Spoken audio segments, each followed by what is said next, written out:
Another day, another basketball stories na naman ang pagkikwentuhan natin. At ngayon nga ay ang pag-uusapan natin ang balitang pagkuha ng Los Angeles Lakers kay Goga Bitadze.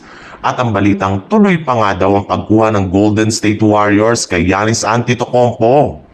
Habang papalapit nga ang pagsisimula ng off-season ay may lalo lamang ang umiingay ang balitang patungkol sa kagustuhan ng Los Angeles Lakers na makakuha ng bagong center na maitatandem kina Luka Doncic at LeBron James next season.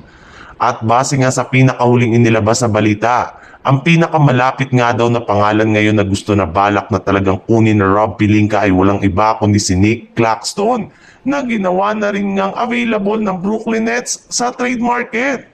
Pero maliban nga kay Nick, may iba pa ngang mga target na bagong big man kagaya na lang ni Goga Bitadze mula sa Orlando Magic gamit ang kanilang mga players na sina Dalton Kenick at Gabe Vincent.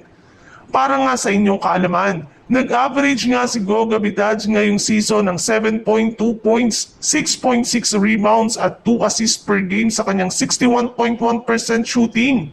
At kapag nabigyan nga siya ng maayos na minuto ay sigurado nga na malaki ang mapapakinabangan nila sa kanya.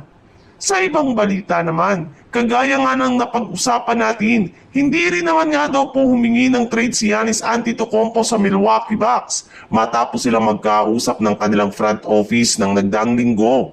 Kaya mukhang malaki nga ang posibilidad na manatili ito sa kanilang lineup hanggang next season. Subalit sa kabila nga ng ganyang klaseng balita ay nananatili pa rin ngang available si Giannis sa trade dahil maaari pa rin nga daw na magbago ang kanyang isip kapag hindi nakabuo ang Milwaukee Bucks ng magandang lineup para maging competitive sila next season.